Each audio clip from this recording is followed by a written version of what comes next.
Please turn with me to Hebrews chapter 5, verse 11 hanggang sa 14. And then dudugtungan po natin sa Hebrews chapter 6, verse 1 hanggang sa verse 6. Unahin po muna natin ang Hebrews chapter 5, verse 11 hanggang sa 14. Ang sabi po dito, tungkol sa Kanya'y marami kaming masasabi at mahirap ipaliwanag. Palibhasa'y naging mapurol na kayo sa pakikinig. Sapagkat bagaman sa panahong ito'y dapat na kayo'y mga guro na, kailangang muling may magturo sa inyo ng mga unang simulain ng aral ng Diyos. Kayo'y nangangailangan ng gatas at hindi ng pagkaing matigas, sapagkat bawat tumanggap ng gatas ay walang alam sa salita ng katuwiran, palibhasa'y isa siyang sanggol. Ngunit ang pagkaing matigas ay para sa mga nasa hustong gulang, na dahil sa pagsasagawa ay nasanay ang kanilang mga pandama na makilala ang pagkakaiba ng mabuti at masama. And then chapter 6 verse 1 hanggang sa verse 6. Ang sabi po dito, kaya't iwanan natin ang mga unang simulain ng aral ni Kristo at tayo'y magpatuloy sa kasakdalan na huwag nating muling ilagay ang saligan ng pagsisisi mula sa mga patay na gawa at pananampalataya sa Diyos, ng aral tungkol sa mga bautismo, pagpapatong ng mga kamay, muling pagkabuhay ng mga patay at ng walang hanggang paghuhukom. At ating gagawin ito kung ipahihintulot ng Diyos, sapagkat hindi mangyayari na ang mga dating naliwanagan na at nakalasap ng kaloob ng kalangitan at mga naging kabahagi ng Espiritu Santo at nakalasap ng kabutihan ng salita ng Diyos at ng mga kapangyarihan ng panahong darating. At pagkatapos ay tumalikod ay muling panumbalikin sa pagsisisi. Yamang sa kanilang sarili ay muli nilang ipinapako sa krus ang anak ng Diyos at itinataas sa kahihiyan. May the Lord bless the proclamation of His word this morning. So once again, mula po in behalf sa mga kapatiran natin sa Herald of Grace Covenant Bible Church ng Dasmariñas, Cavite, ay pinapaabot po natin ang ating pagbati dito sa Herald of Grace Covenant Bible Church ng Davao. Now, ang konteksto po, kung ating babasahin po ang Book of Hebrews, ang konteksto po nito is that ang mga members ng Hebrew Church ay nagko-comprise ng mga Christians na galing po sa relihiyong Hudaismo.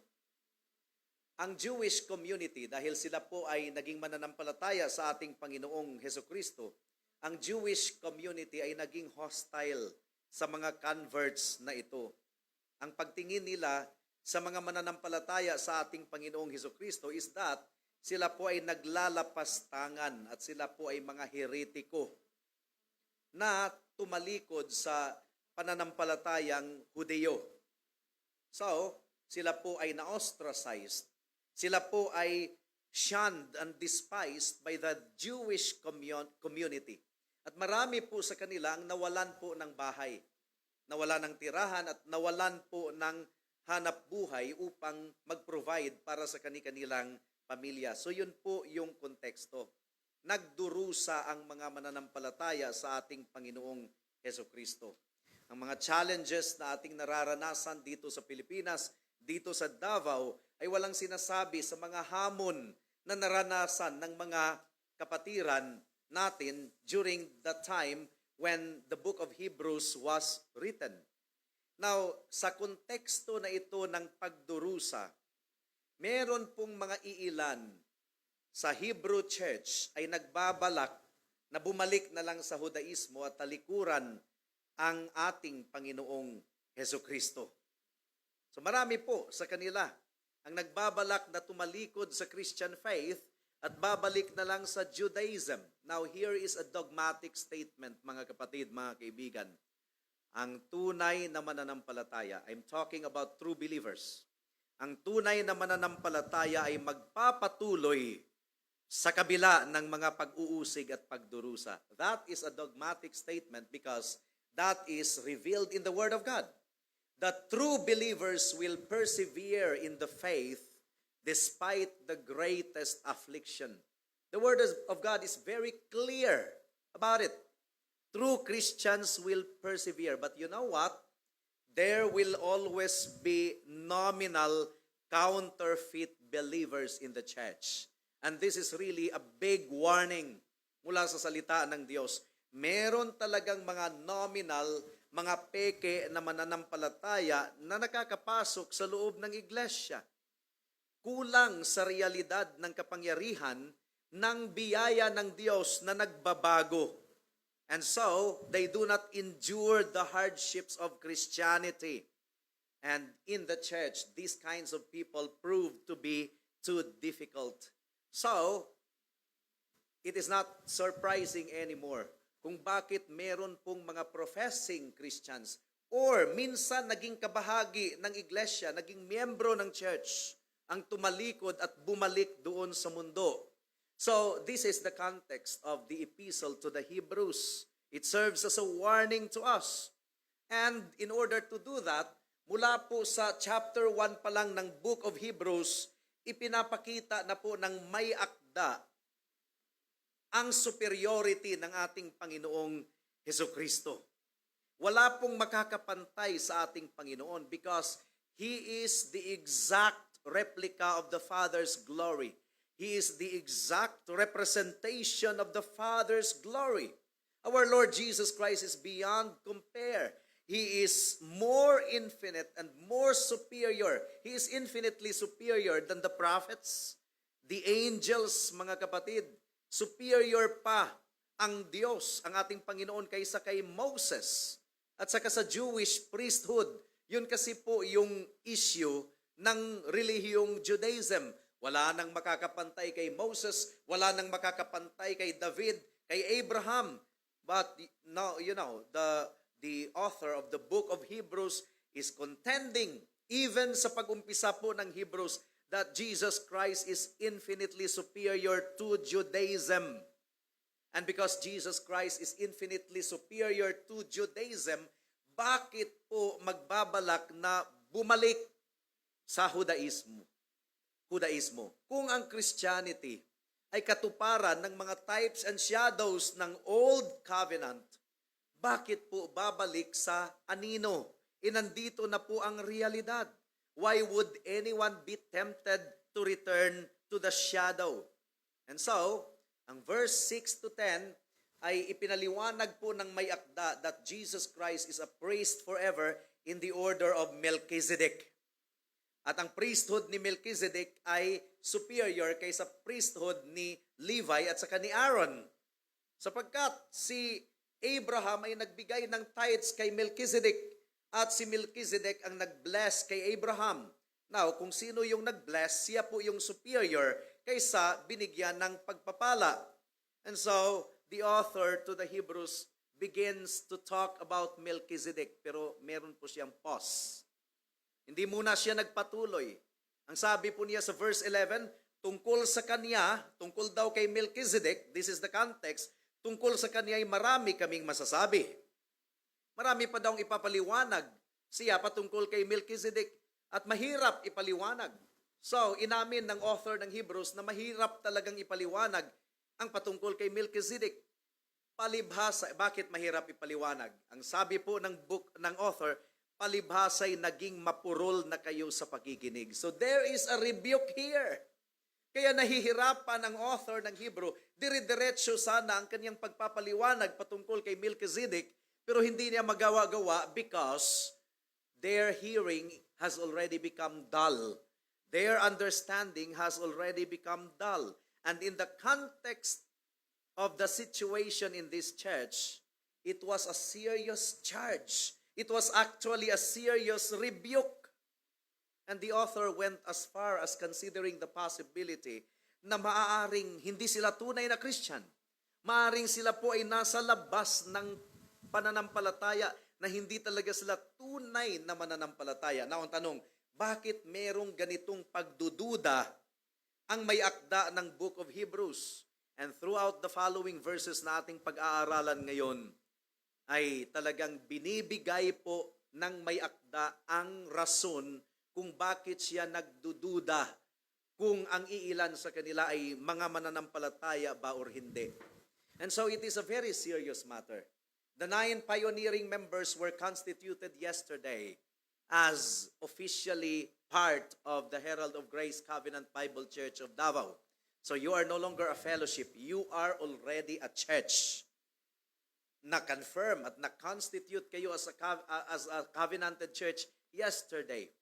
And we pray na yung siyam na binuo ng Diyos bilang pioneering members ng church na ito, and we are praying for growth, naway mapatunayan na hindi peke na Christian, naway tunay na mananampalataya. At mayroon pong dalawang bahagi ang ating pag-aaral sa umagang ito. Una, stagnation. Sa tubig pa, stagnant. Ano ba sa Bisaya ang stagnant? Murag linaw, no? Walay agas, walay balod. Stagnant. Okay? Pangalawa, warning. So unang punto is stagnation. Pangalawa, warning. At naway tulungan tayo ng Panginoon sa ating pag-aaral sa umagang ito. Tayo po muna ay manalangin. Hilingin po natin ang tulong ng ating Diyos. O aming Panginoon, salamat po sa inyong salita. Mas matalas pa ito kaysa espada na 2 talim. At naway mangusap ito sa bawat isa sa amin. Tulungan ninyo ang inyong lingkod sa paglalahad sa umagang ito. In Jesus' name we pray. Amen and amen. Stagnation. Inilalahad po ng may akda ng Book of Hebrews na ang mga church members doon ay hindi po lumago sa kanilang pananampalataya. Ano bang sinabi ng verse 12 ng Hebrews chapter 5? Please turn there.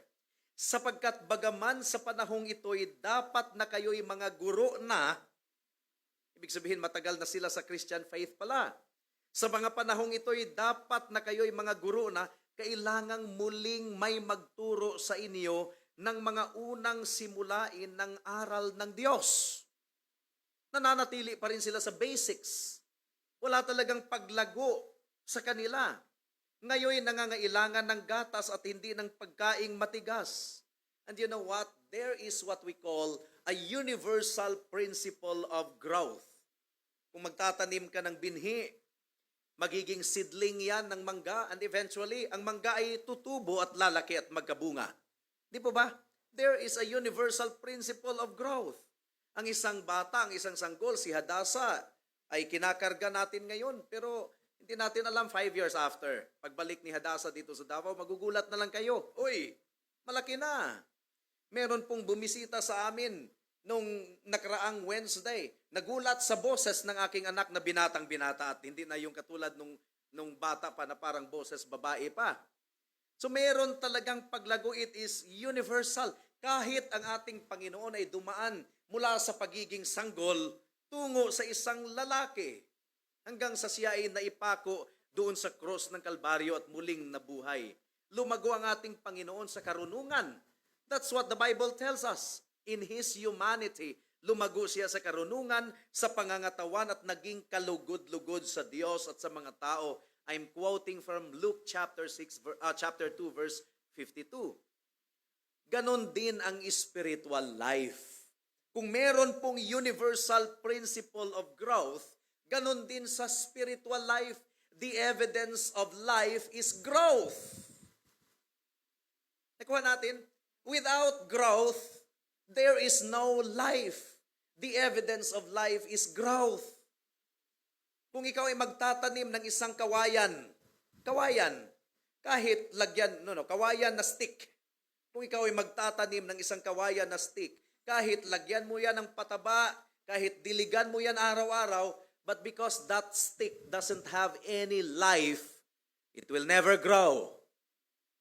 But if you will plant a malunggay branch na buhay, itanim mo yan, kahit minsan hindi mo nadidiligan yan, tutubo at tutubo yan, magkakaroon ng panibagong dahon.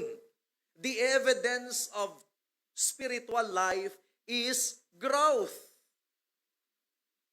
At sa ating spiritual life, of course, nag-uumpisa tayo bilang mga spiritual na mga sanggol hanggang sa mag-progress tayo sa maturity. And remember, maturity includes knowledge of the Word of God and growth in the application of the Word of God. And you know what? Spiritual growth is a lifelong process. Kaya wala pong sinong makapagsasabi in an arrogant way, mature na ako spiritually, ay hindi na ako na kailangang pag-aralan yan. Alam ko na yan. That is only a proof na hindi talaga lumago spiritually yung taong iyan. Mayroong lumago intellectually, pero hindi lumago sa kababaang loob. The more you grow spiritually, the more humble you become. It is a lifelong process. Kaya dinescribe po ng author ang spiritual infancy sa spiritual maturity at ginamit po ng author ang illustration sa gatas at saka sa solid food. Verse 12 hanggang sa verse 14 ng Hebrews 5, sapagkat bagaman sa panahong ito'y dapat na kayo'y mga guro na, kailangang muling may magturo sa inyo ng mga unang simulain ng aral ng Diyos. Kayo'y nangangailangan ng gatas at hindi ng pagkaing matigas, sapagkat bawat tumatanggap ng gatas ay walang alam sa salita ng katuwiran, palibhasay siya'y isang sanggol.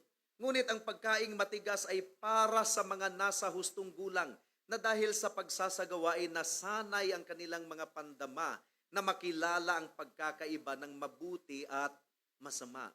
Again, the evidence of life is growth. If you are not moving forward, you are actually moving backward. So there is no other way to go but to move forward and to grow in our Christian faith. 1 Peter chapter 2 verse 2. Ang sabi po dito mga kapatid, mga kaibigan, 1 Peter chapter 2 verse 2, gaya ng mga sanggol na bagong silang, ay mithiin ninyo ang malinis na espiritual na gatas, upang sa pamamagitan nito'y lumago kayo tungo sa kaligtasan. There is no other way to go but to grow, because spiritual growth is an evidence of spiritual life. Imagine, although pangit kung i-imaginein po natin, pero I cannot imagine an adult man na hanggang ngayon ay dumidede pa sa kanyang nanay para sa gatas. I mean, that is a very gross picture. That is very grotesque. Can you imagine that? That is really unimaginable. Ito po yung case ng mga tao na hindi lumagong spiritual. Di ba? Ito yung case ng mga taong hindi lumagong spiritual. Adult na, pero spiritual infant pa rin at hindi pa makakalunok ng matitigas na pagkain. Nananatiling spiritually babe. Or, kung ating pakikinggan ang author ng Book of Hebrews, baka hindi talaga tunay na Christian. Sapagkat ang tunay na Christian ay onward, forward, hanggang sa makakarating tayo sa kaluwalhatian. And this is very sad. Marami pong mga tao na affiliated sa evangelical churches sa loob ng maraming taon, and yet, hindi pa niya ma-enumerate ang 10 Commandments. Affiliated sa mga churches, pero hindi maka-enumerate sa 10 Commandments.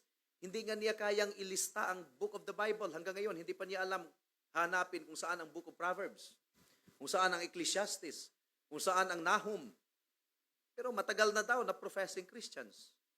Matagal na member ng evangelical church. And then, kung tatanungin mo sa kanila, ano ang gospel? Paano maligtas ang mga makasalanan? They cannot articulate. They really cannot articulate. They cannot describe you how a sinner could obtain eternal life. And yet, they have been attached to evangelical churches for decades now. Hindi nila ma-describe ang Godhead, ang Trinity, Father, Son, and Holy Spirit.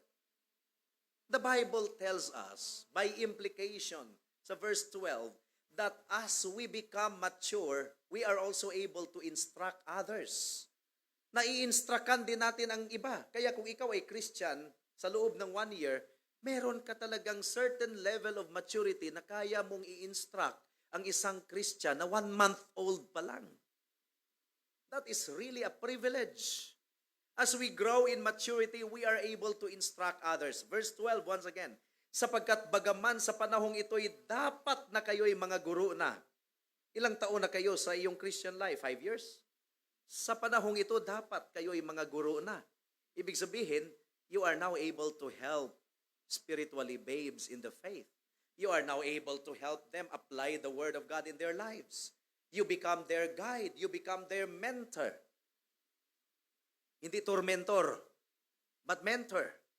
Natutorment, imbis na mablessed sila sa iyo dahil ikaw ang nauna sa pananampalataya, natitisod na naging tormentor.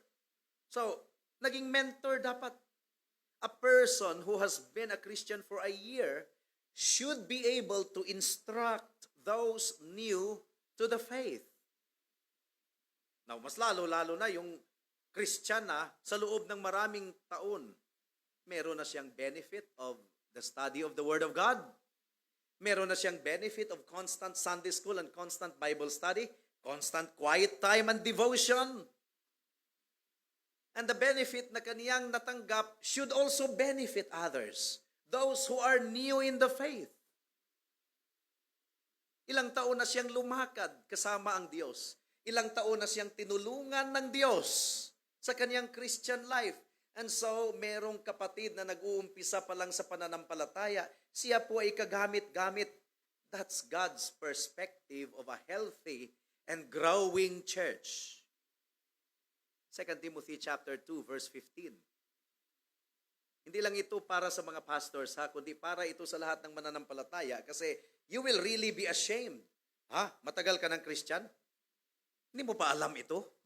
Diba? You will really be ashamed. It's not only, this passage is not only for pastors, although primarily for pastors. 2 Timothy 2:15, pagsikapan mong humarap na subok sa Diyos, manggagawang walang anumang dapat ikahiya na gumagamit ng wasto sa salita ng katotohanan. Now, hindi lang ito sa mga pastors, although primarily para ito sa mga pastors. Pero, matagal na Christian? Mailad gihapon ni Eli Soriano? Muingon gihapon nga, Pastor, nakinig ako kay Eli Soriano kahapon. Okay naman, galing naman sa Biblia, wala naman pinagkaiba. You should be ashamed. Or yung sabi ng Book of Hebrews, baka hindi ka talaga tunay na Christian. You cannot distinguish between a cultic teaching, a false teaching, and the true teaching from the Word of God. Diba? Nakinig ako kay Kibuloy kahapon. Okay naman, galing naman sa Biblia. Kung ikaw ay pastor niyan at member mo yan, ay dapat talagang i-discipline yan. Meaning to say, embracing a heretic. Nakuha po natin. We can see this principle kahit sa pastoral qualification. Ang sabi po ni Apostle Paul, let your growth be evident to all. So si Pastor Randy, ngayon ay pastor. At walang pastor na perfect. But it is expected that after how many years of becoming a pastor, his growth will be evident to all. He becomes more caring, he becomes more shepherding, he becomes quicker and wiser to troubleshoot issues that may arise in the church. The application of the Word of God sa buhay ng mga tao. So, this principle is true, hindi lang sa pastors, kundi kahit sa mga members. Now, ang nangyari dito sa Book of Hebrews, ang nangyari sa mga readers, instead na mag-advance sila sa maturity, upang sila ay maging kagamit-gamit sa iba, these church members became stagnant in their faith. Nangangailangan sila ng spiritual na gatas imbis na karni. Hindi nila matatanggap ang doctrinal truth. Instead, kailangan nilang turuan palagi ng mga basics. Ang sabi po ng verse 12, they are the elementary principles. Ang ESV, translate ito as basic principles, the basic things. Kaya what is really frustrating para sa isang pastor is that merong professing believer sa loob ng maraming taon na ngayon na hindi talaga nakakaunawa sa basics ng gospel, kung paano maligtas ang isang tao. Kaya nga every Sunday, Sunday after Sunday, ay paulit-ulit nating pinapaliwanag ang gospel sa mga application ng ating messages. Nakakatakot po. But the Bible tells us that Christians are really expected to grow. Growth is not optional. It is a must. Because as I said, growth is an evidence of life. Hebrews chapter 6 verse 1 to 3. Here is the author's illustration here. Ang sabi po dito, kaya't iwan na natin ang mga unang simulain ng aral ni Kristo. Ibig sabihin, dapat na tayong mag-elevate higher. Iwan na natin ang unang simulain ng aral ni Kristo at tayo'y magpatuloy sa kasakdalan na huwag nating muling ilagay ang saliga ng pagsisisi mula sa mga patay na gawa at pananampalataya sa Diyos. Nang aral tungkol sa bautismo, these are basic. Pagpapatong ng mga kamay, muling pagkabuhay ng mga patay, at walang hanggang paghuhukom. At ating gagawin ito, kailangan pa rin ng mga basics, ating gagawin ito kung ipahihintulot ng Diyos. But we are really expected to move from basics to more advanced matters of our Christian faith. That's maturity. That's growth. 2 Peter chapter 3 verse 18. 2 Peter chapter 3 verse 18. Now, growth is really an imperative. Ito po ay utos. And if it is imperative, it must be obeyed. At paano natin sundin ang paglago? Yung mga means ng paglago ay ating gagawin. Of course, physically, hindi naman natin kayang palaguin ang ating sarili. Pero kaya nating kumain ng tamang pagkain. Nagawa natin? We are not in control of our growth. But what we are in control is our diet. Healthy diet. Sufficient sleep. Pag-iwas sa mga junk foods. And then we will grow. Diba? We cannot make our bodies grow, but we can eat the right kind of food in order for us to grow. You cannot make yourself grow spiritually, but you can partake the solid proclamation of the Word of God. You can meditate on the Word of God daily. You can apply the Word of God daily sa buhay mo para sa paglago mo. Ang sabi po dito sa 2 Peter 3:18, subalit lumago kayo sa biyaya at sa pagkakilala sa ating Panginoon at tagapagligtas na si Hesukristo. Sumakanya nawa ang kaluwalhatian ngayon at hanggang sa araw ng walang hanggan. Amen. Amen. So meaning to say, spiritual growth is a lifelong process. Ang apostasy, yung pagtalikod ng isang tao sa tunay na pananampalataya, hindi po yan nangyayari overnight. Na ngayon ay nasa pananampalataya ka, pagising mo sa umaga, kinabukasan, wala ka na sa pananampalataya, tumalikod ka na sa pananampalataya. No, it has been there the whole time. Sabi ng Biblia, they went away from us because in the first place, they had never been one of us. It was there a long time because in the absence of spiritual growth, there is definitely an absence of spiritual life. In the absence of spiritual growth, there is definitely the absence of spiritual life. They are still spiritually dead. Wala po silang Christian appetites. There are no Christian appetites. No spiritual desire whatsoever. Ang iilan, or ang marami ba, hindi natin alam, wala namang statistics na binigay nito. Those who were falling away, yung tumalikod mula sa Christianity, pabalik sa Judaism, they were falling away because, in the first place, they were lacking spiritual life. 2 Timothy chapter 3, verse 5. Ang sabi po dito, na may anyo ng kabanalan, meaning to say, they have their outward religion, na may anyo ng kabanalan, ngunit tinanggihan ang kapangyarihan nito, lumayo ka rin naman sa mga ito. That's the first point, stagnation. And stagnation could be an indication of a spiritually dead condition. Without growth, that's an indication that there is no life. Pangalawang punto, here is a warning. Here is a warning. Meron pong babala. Mula sa verse 4 hanggang sa verse 6 ng Hebrews chapter 6, ay nagbibigay ito ng babala. Please turn there.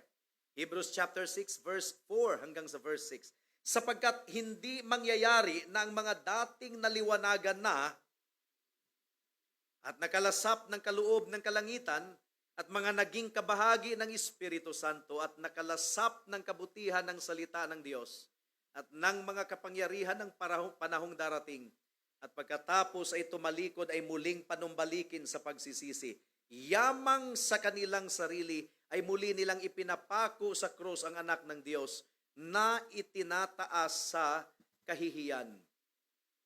Now, controversial po itong passage na ito ng Hebrews chapter 6. Alam po yan ni Pastor Randy, alam po natin yan. Controversial po yan.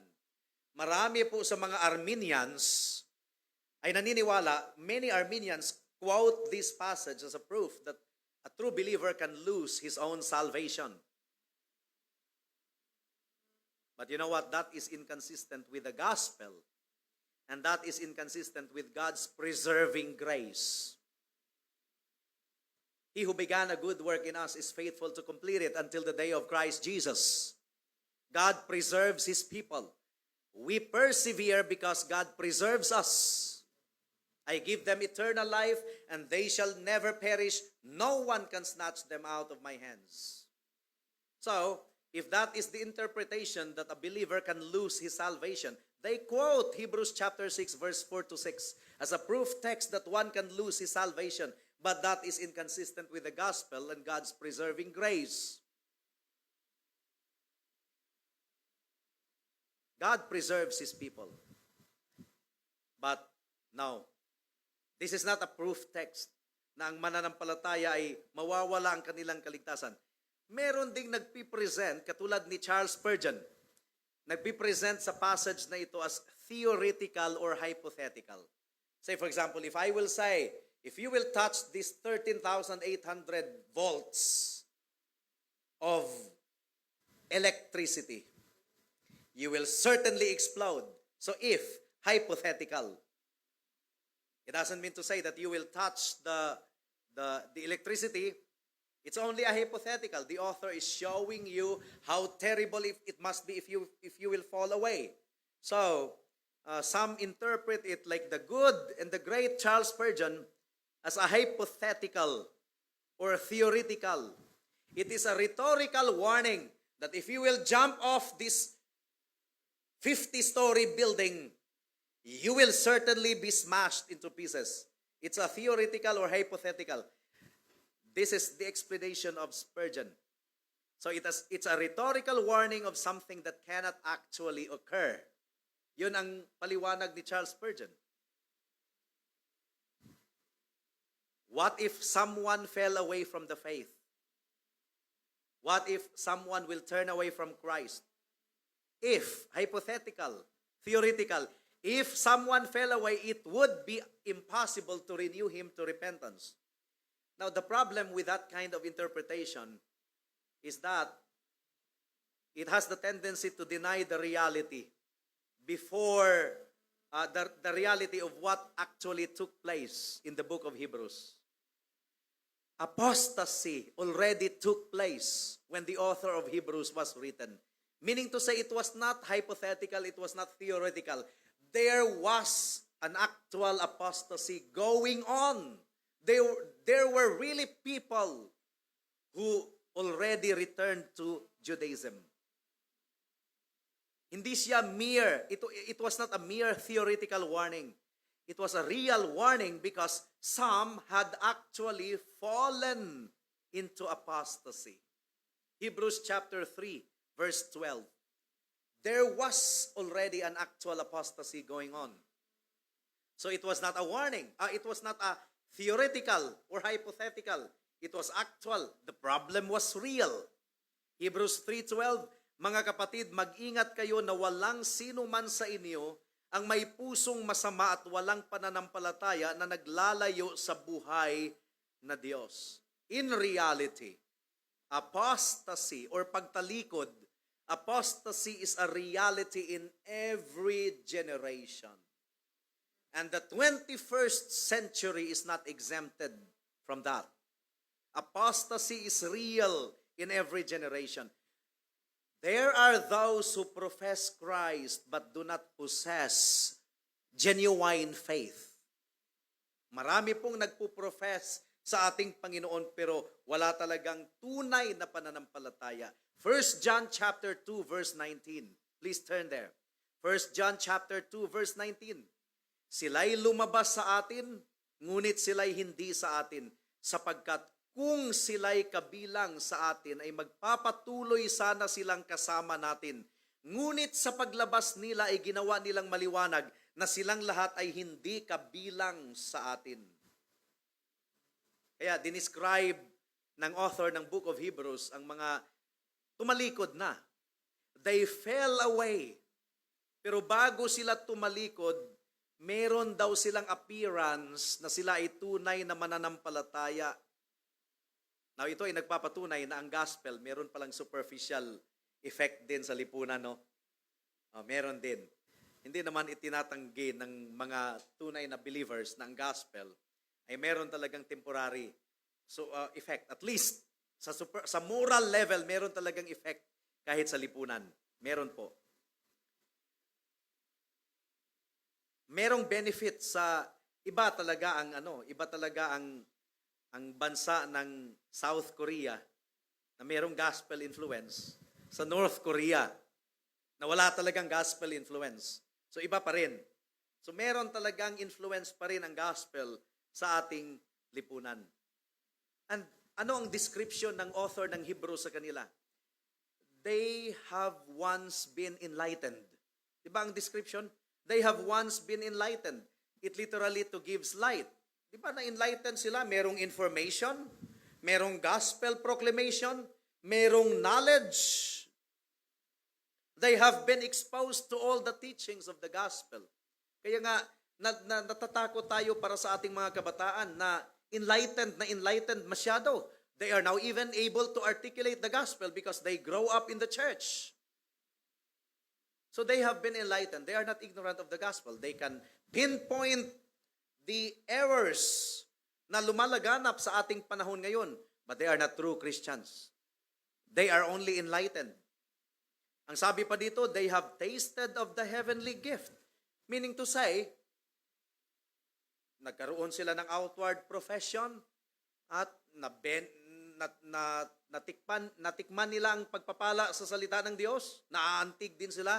And minsan, naging church member sila, nagpartake sila ng Lord's Supper. Exposed sila. They partook of the regulative principle of worship. Hindi ba ito natitikman? Itong worship na pure na walang entertainment? So natikman nila ang biyaya mula sa salita ng Diyos. Hindi mangmang ang mga taong ito pero hindi tunay na Christian. Natikman lang nila. At kung papasok sila sa isang church na maingay, na lumulundag, ang yung iba ay sumisigaw, ang uban magani, mukamang na, halos mukatkat na sa bungbong during praise and worship. So muingon sila nga, sa mo to ilang worship? Hindi ko ganahan adto. Pero dili sila Christian, ha? They have tasted the benefit of regulative principle of worship based on the Bible. Ano pa? They have been made partakers of the Holy Spirit. I mean, superficial partaking.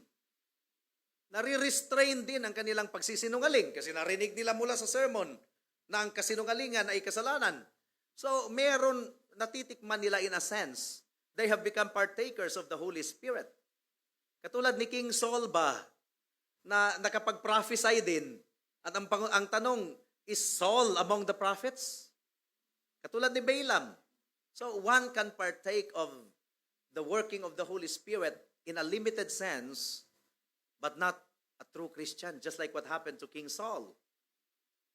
And then, they have tasted the good word of God. In-apply nila ito sa kanilang business. Ang principle ng word of God, natikman nila. Ay totoo pala talaga, no? Di ba? And then, they understand the powers of the age to come. Nakita nila, pasama pala ang ating lipunan. Di ba sinabi ng salita ng Diyos? That in the last days, evil will flourish, and then the end will come. So, nakikita nila, na-analyze nila ito. Pero hindi sila Christian.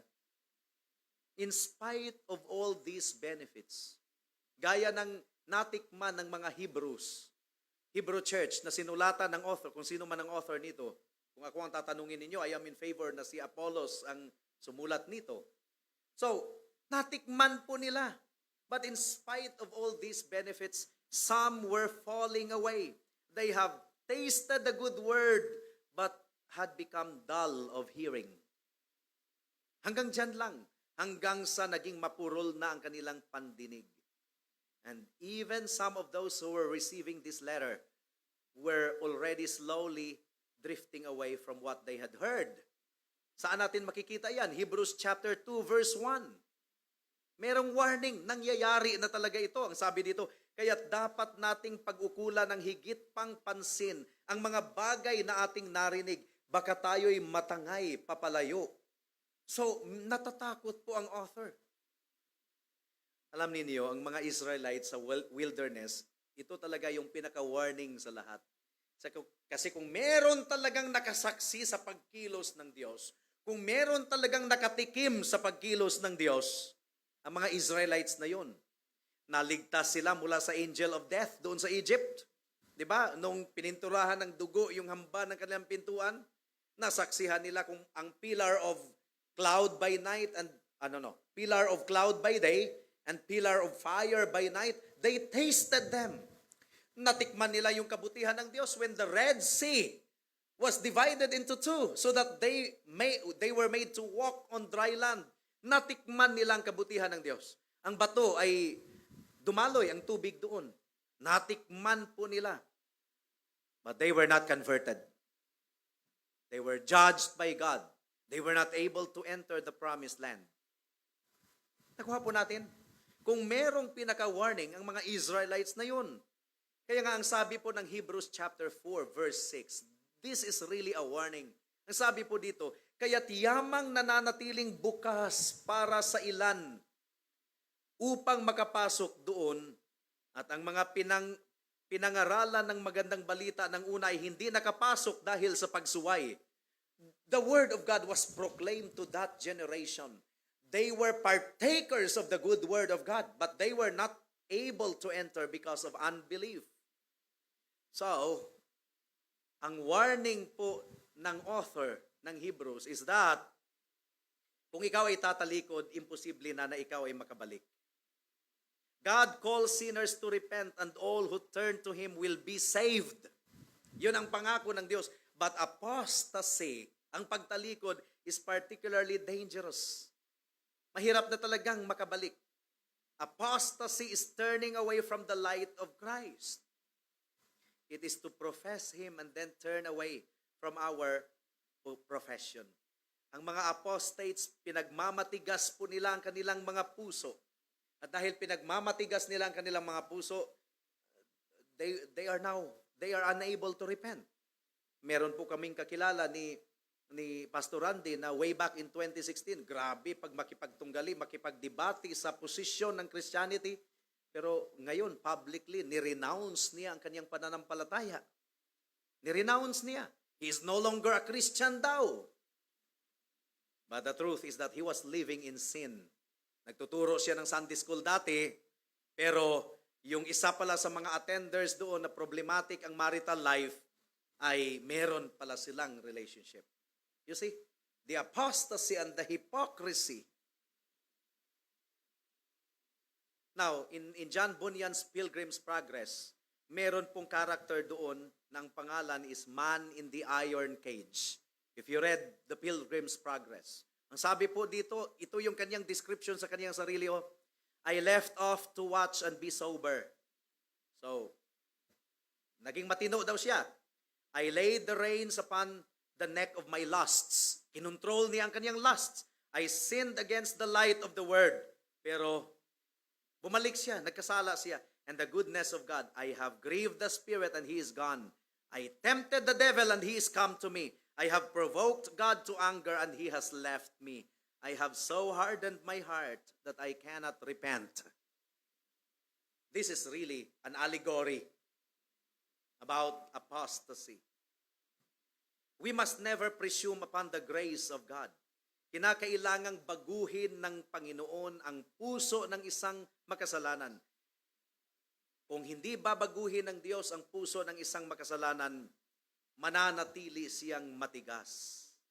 Kaya nga, sa ating sermon, ay kinakailangan talagang mag-apply tayo ng evangelistic application. At ating gagawin ito kung ipahihintulot ng Diyos.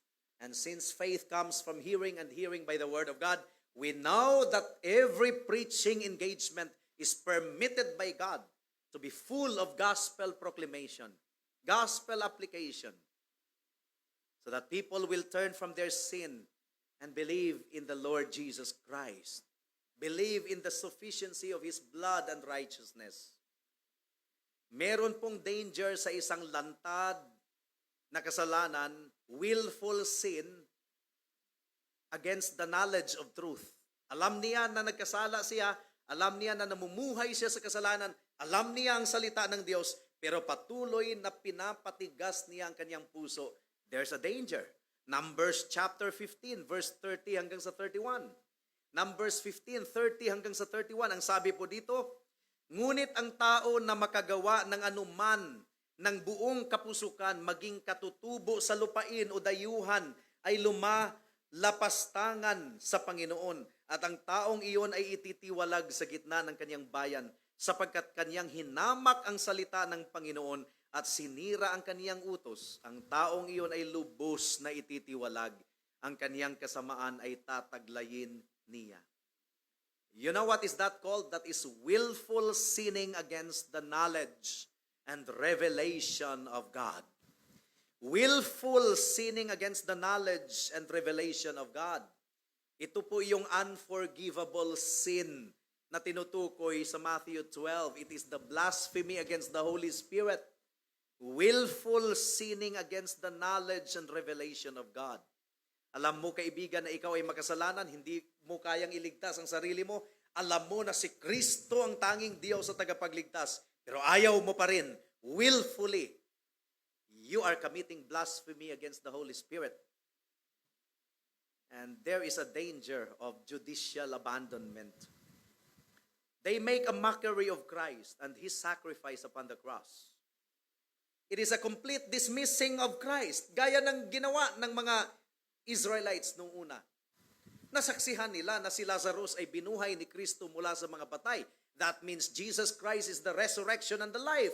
They witnessed how Jesus Christ raised Lazarus back to earth.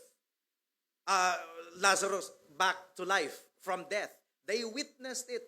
They witnessed how Jesus Christ called the dead Lazarus, Lazarus, come forth. He is the resurrection and the life. Jesus Christ proved to them that He was the Son of God. They had the knowledge. They witnessed it with their very eyes. But they willfully refused to surrender to Christ.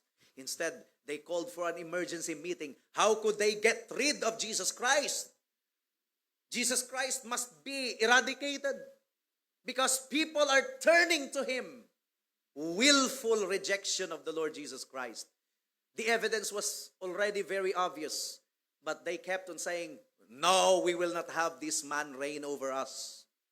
And we are afraid that many people, even among true Christian congregation who have already listened to the gospel proclamation, they already have the light of the gospel, but they keep on hardening their hearts. It is as if they say, away with Him, away with Christ. Yes, I know who Christ is, but I love my sin. And the Bible tells us it is impossible to renew them again to repentance, since they again crucify to themselves the Son of God and put Him to open shame. Remember, repentance does not necessarily mean conversion. Repentance is a change of mind. So they have knowledge. They know the right from the wrong. And yet they continually and willfully reject the light. So ang warning po ng may akda ng Book of Hebrews ay napakalinaw. Meron pong expectation para sa lahat ng mga church members, para sa lahat ng mga Christians. Meron pong expectation na tayo ay lumago. Kailangan nating lumago. Merong assurance na tayo ay magpapatuloy, but there is also a warning that some will turn away long before they depart. And if someone turns away from the gospel, the only valid conclusion is that they have never been truly converted at all. Para silang aso na kinain muli ang kanilang suka. 2 Peter chapter 2 verse 21 and 22. Ito yung sinasabi dito. 2 Peter chapter 2 verse 21 and 22, sapagkat mas mabuti pa sa kanila ang hindi nakaalam ng daan ng katuwiran, kaysa pagkatapos na malaman ito ay tumalikod sa banal na utos na ibinigay sa kanila, nangyari sa kanila ang ayon sa tunay na kawikaan. Nagbalik muli ang aso sa kaniyang sariling suka, at ang babaeng baboy na nahugasan na sa paglulublob sa putik. Kahit nahugasan mo na ng malinis na sabon at shampoo ang baboy, babalik pa rin siya sa paglulublob sa putik. If you turn away from God's only way of salvation, saan ka pa pupunta? If you turn away from God's only way of salvation, where will you go? Don't expect to find another way. There no longer remains a sacrifice for sin. There is no other way. Ang sabi po ng Hebrews chapter 10 verse 26 to 27. Please turn there. Hebrews chapter 10 verse 26 to 27. Sapagkat kung sinasadya nating magkasala matapos nating tanggapin ang lubos na pagkakilala sa katotohanan, ay wala nang natitira pang alay para sa mga kasalanan, kundi isang kakilakilabot na paghihintay sa paghuhukom at isang naglalagablab na apoy na tutupok sa mga kaaway. But the good news is that if you heard this message for the first time and you are convicted of your sin, and you are being humbled by God, and you feel so pierced and wounded in your conscience, and you are made to cry right now, what hope do I have? A wretched sinner. Now here is the good news for you. The Bible tells us, though your sins be as scarlet, though they be red as crimson, they will become white as snow. They will become white as wool. Come to Jesus Christ. Kahit gaano kaitim ng kasalanan mo, kayang paputiin sa pamamagitan ng banal na dugo ni Jesucristo. At ang sino mang lumapit sa Kanya, kailanman ay hindi niya itataboy. Talikuran mo ang kasalanan, talikuran mo ang sarili mo, pagtitiwala mo sa sarili mo, at lumapit ka kay Kristo. Magtiwala ka sa kasapatan ng Kanyang dugo at katiwiran, at ikaw ay maligtas. Now, gawin mo ito ngayon. Baka bukas ay huli na ang lahat. Tayo po ay manalangin. O aming Panginoon, salamat po sa mensahe ninyo sa umagang ito. At naniniwala po kami sa bisa at kapangyarihan ng inyong salita. Naway tumimo iyon sa puso ng bawat isa. Ito po ang aming samo at dalangin sa pangalan ni Jesus. Amen.